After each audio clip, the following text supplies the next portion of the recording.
So, parallelizing the feet to the width of the mat and just transferring our weight from one foot to the other, but keeping the feet parallel and present, the heels firm, just the hips moving, calming our beating hearts.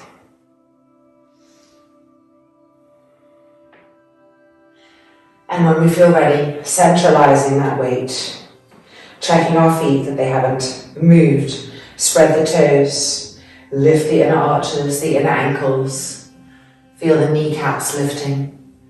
Feel the thigh muscles lifting and lengthening. The buttocks moving towards the heels, that adjustment, that alignment, that different type of usage of the legs and the hips than running. Tadasana with the feet spread. Relax the back of the neck, relax the face. Let the shoulders relax. Point the fingertips towards the ground. And then folding the palms, pressing the palms together in front of the heart center. And opening our practice with one more. Inhale.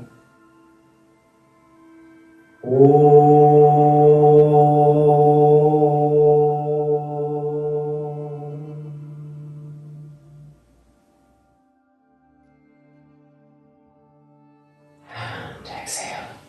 The arms back down. And turning around. Ardha Uttanasana to really stretch out the backs of the knees after a run. Feet parallel. Bringing our hands to the wall. The spine as parallel as possible to the earth. Check with your elbows that they're straight. Check with your eyes that your knees are straight, that your front thighs are gripping up, and that you're sliding the front of the top femur bones into the pelvis area. When we run a lot, we use the quadriceps, of course, and so those muscles tend to bulge up away from the bone. And here we want to re-flatten to the bone, grip them up, and have the femur bone enter back into both of your hips, reintegrating that which may have become a little disjointed. So stay with that action. At the same time, feel the backs of the knees opening well. Feel the heels pressing down.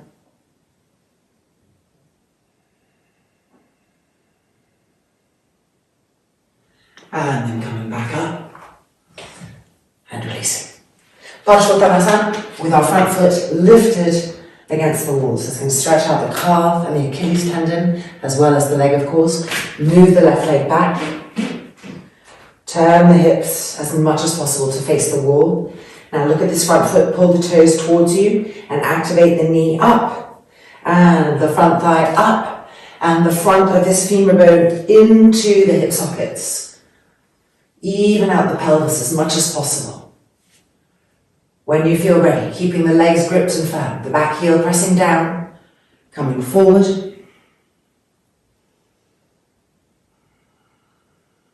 Legs completely straight. Look at your front knee and keep gripping it up. Look at the shape of the front quadricep. Keep ironing it to the bone as you grip it up. Feel the root of the thigh become really firm as it comes into the hip. It's penetrating. Keep pulling the toes of the front foot back. And if you can go further, bring the fingertips to the floor. Igniting those actions over and over again.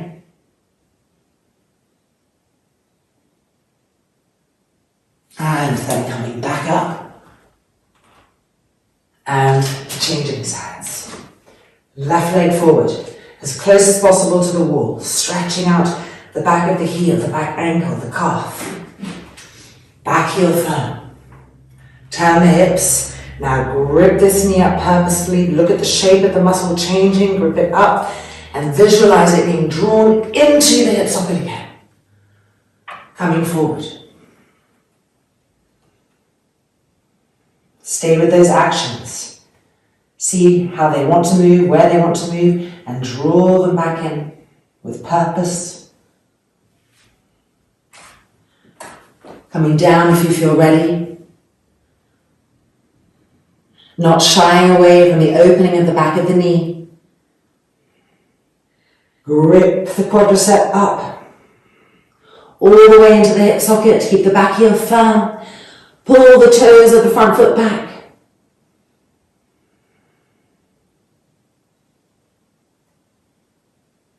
And then coming back up.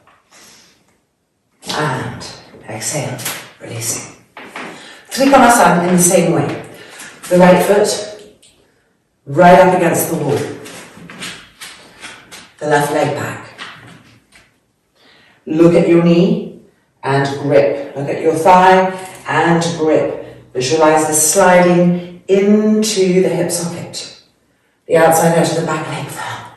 Keep that grippiness. Don't let anything drop. Inhale and exhale. Coming towards the wall. Keep that front leg gripped. Pull the toes back towards you. Feel the back of the knee opening in a new way. The hips opening. Bring the top arm over, the bottom arm down. Re-grip and lift. Lengthening out the muscle after the run. Refirming the knees. Turn and twist up to the sky.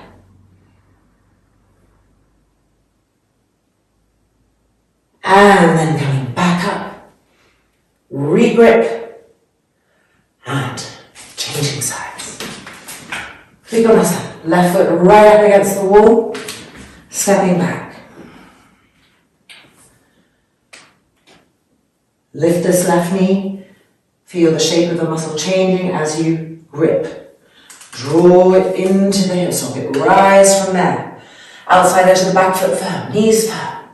Inhale. And reaching, going to the wall. Keep the front leg gripped. It loves to drop. Grip and connect the legs back into the hip sockets. Top hand to the wall, bottom hand down. Relift over and over again. Open the backs of that front left knee. Keep the inner knee tightly squeezed. Turn and twist. And twist. And then coming back up. Keep the legs gripped. Gripping up into the hips. The chest lifting from that. And exhale. And releasing. Adho Mukha Svanasana. Heels lifted and pressing back against the wall.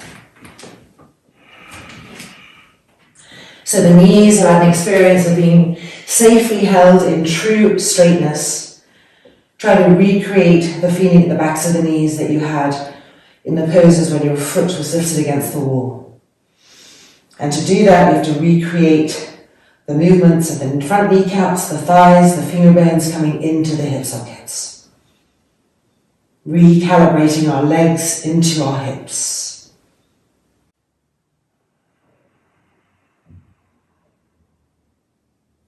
And now we're going to bring the feet together and walk the hands closer. Lifting the right leg up. Finding the wall with the ball of the foot. Roll that thigh in so the hips are facing down. Re-squeeze the legs. The muscles gripping in and up. The femurs coming into the hip sockets. Walking the hands closer and moving that foot up the wall accordingly. With each exhale, visualize both legs lengthening in opposite directions. And 2. And 1. Walking the hands forward. And lowering the leg. Changing sides. Left leg lifting. Finding the wall. Re-grip the knees and the thighs. Feel the knees become straight. Walk the hands closer, moving the foot up as needed. Re-squeeze the knees, straighten the backs of the knees. Femur bones into the hip sockets. And 2. Lengthen the legs. And 1. Coming back down.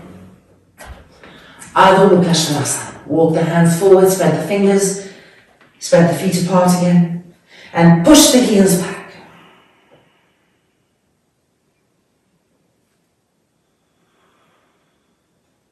And now stepping the right leg forward to a nice wide lunge. Press the buttocks down, lift the chest up. Slow the breath down.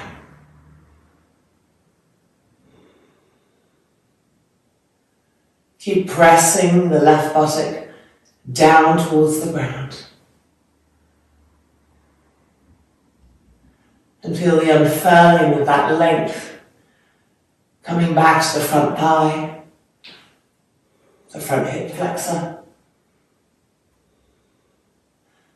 the front left waist.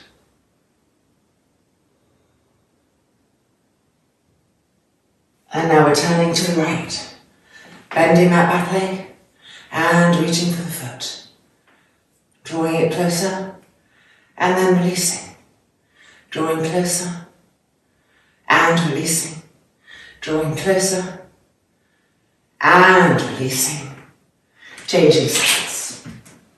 Left leg forward. Resting the knee. And bringing densification to the buttocks, pressing them down as we lift the chest up. Let the breath have depth and pace.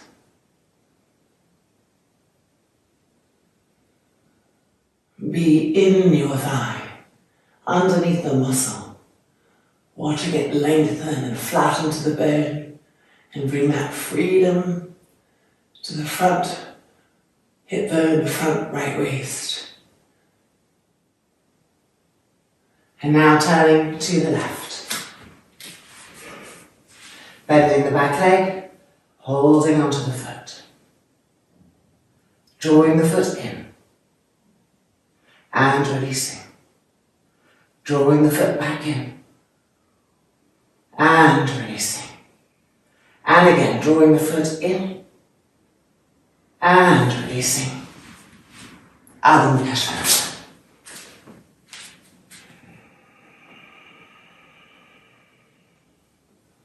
Right leg forward, Buddhasana.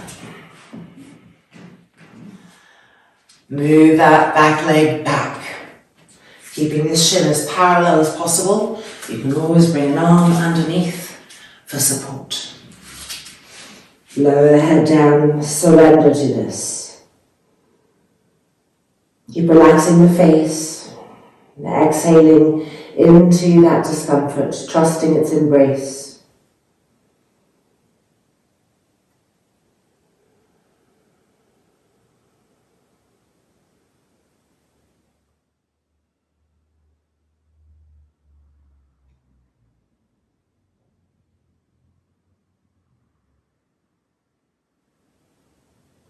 And then looking back up, releasing support if you had it. Adho Mukha Svanasana. Bend the knees and straighten the legs. Push yourself away from your hands with the chest opening, the heart opening, the backs of the knees well opened.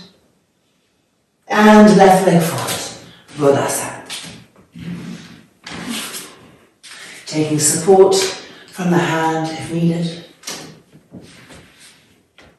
And with an exhalation, softly lowering the head down.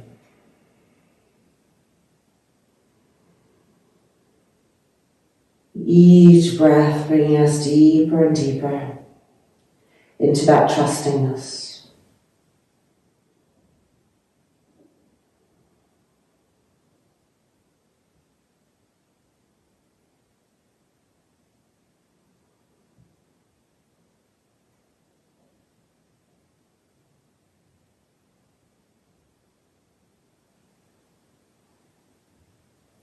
And then back up, liberating ourselves One last Adho Mukha Svanasana.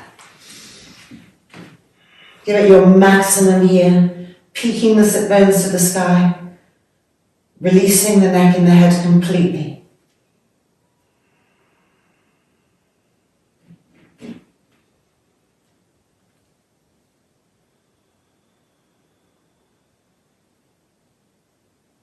And then bending the knees and coming to the front of the mat. A little bit more stretching out of the front thigh to release the quadricep. Ardha Virasana, pulling the calf back and out so that the back of the knee has space. Being as much as possible on the front of this foot. We are coming down stage by stage, and in each stage we are adjusting the pelvis, moving the buttocks towards the front of the mat. Each time we do that, we're going to feel more here. We want that because we don't want to feel it in the lower back.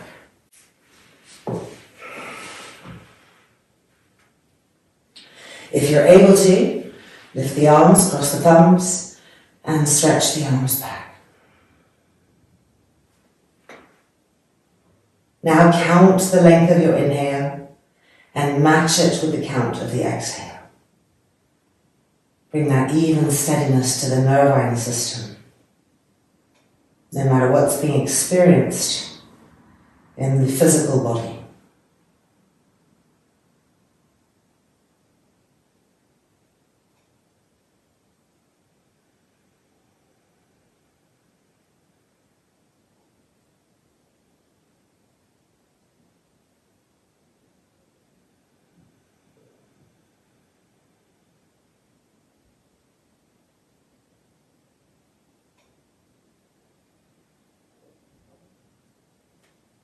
And we're going to prepare to lift the arms back up and to come out.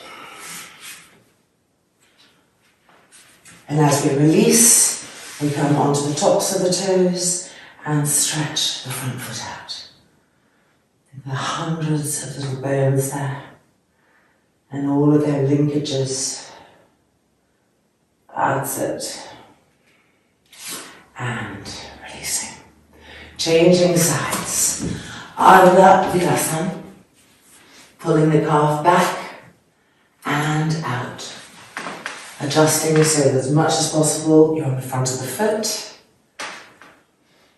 Making our way down, remembering the crucial tilt of the pelvis, even if it brings more pain to the front thigh.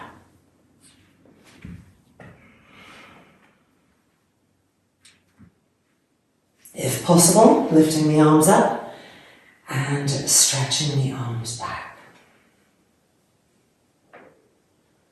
Come back to the art of that precise and subtle matching of inhalation and exhalation.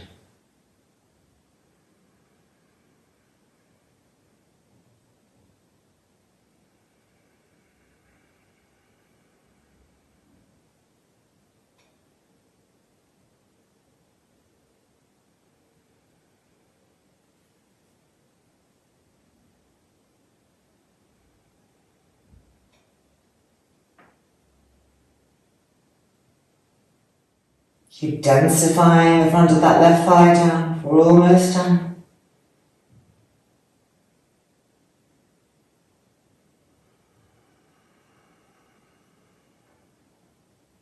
And then bring the arms back up and making our way back up. And as we come out, we are coming right onto the tops of the toes and pressing down into that.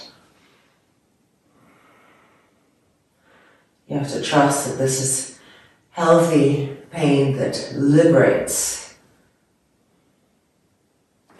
And then extending and releasing. Lying down on our backs, lifting the right foot up and bringing it into Padmasana on the front of that left thigh, curling the toes back, and then finding Ekapada Supta Paramuktasan in Ardha Padmasana. Rinsing out the knee, more of the feet, and connecting with the left and right back hip on the mat, Really important here. We want to bring alignment back to the hips. So feel if one hip feels a lot higher or lower than the other.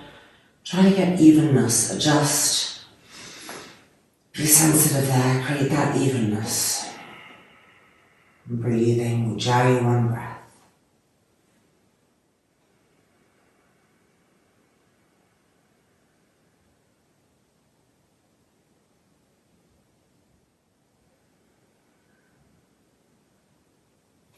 And undoing ourselves, that feels so wonderful. Changing sides, left leg into Padmasana, bringing it right up and curling the toes, and then the Ekapada action. And now coming into the back hips, see how much adjusting can be done to really have a sense of evenness in both the height and the contact, the presence of our left and right back hips.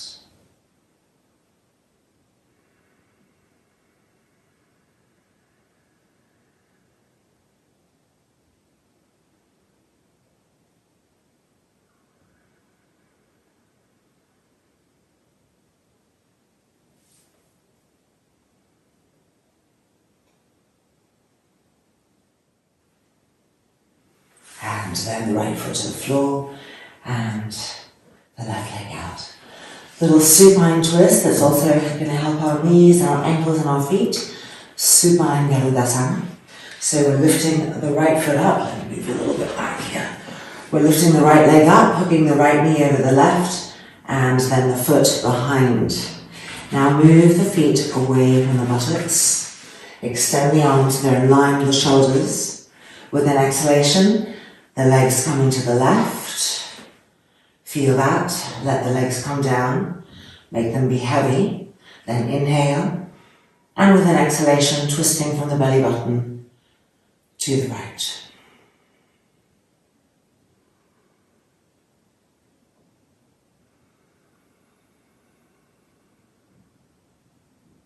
Feel as if someone was pulling your hands apart from each other. So the arms are vibrant. Feel the right shoulder blade moving towards the left shoulder blade as you twist to the right.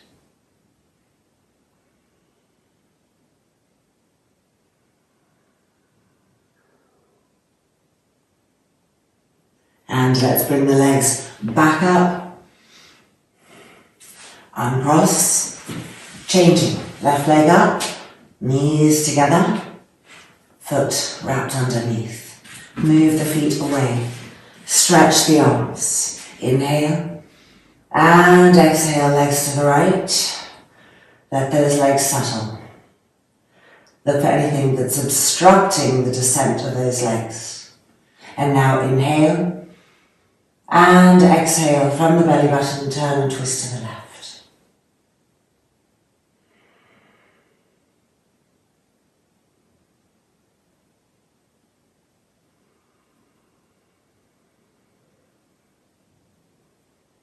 Re-engage the arms so that through the arms you can reach the upper back and feel the left shoulder blade moving towards the right as you twist to the left.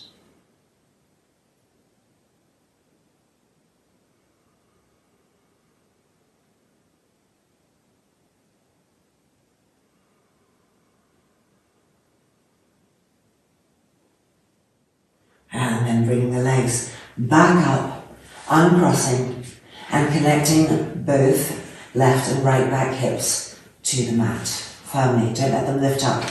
Feet off the mat. Dviparasthapavanamukthasan. Line your inner feet up. This alignment will travel up the legs and into the hips and contribute to the experience of evenness for the vehicle. Let that penetrate.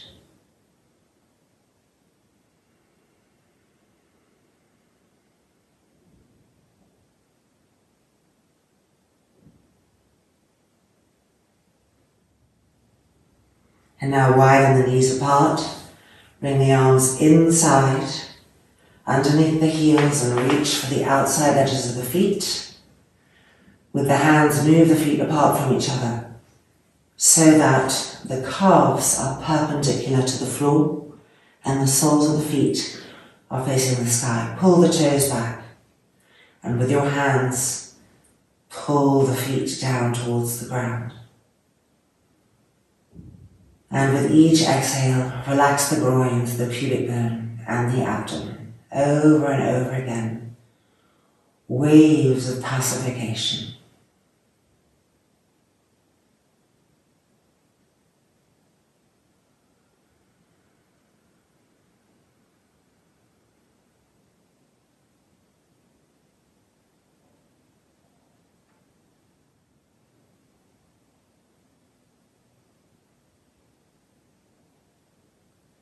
And then the feet coming back in. And we're just going to swivel around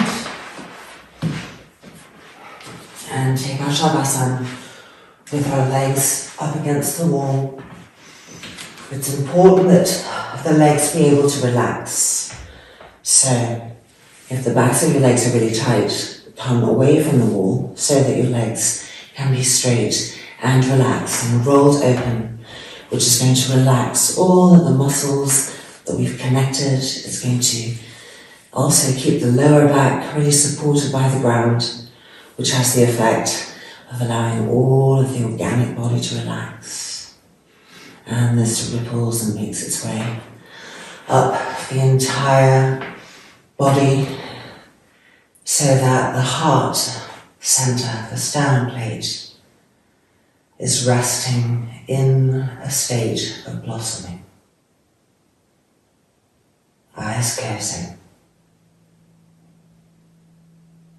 And just melting into this.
And then the hands lifting, the palms reconnecting.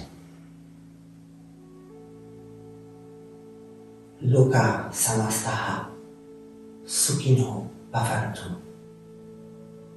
Om Shanti, Shanti, Shanti.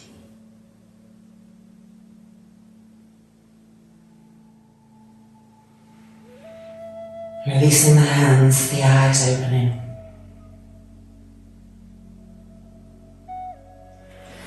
And the feet coming down. Welcome back. Mini post-run practice is complete. Of course, there are so many variations we could do, and I will be sure to make more, but hopefully you enjoyed this one. Namaste.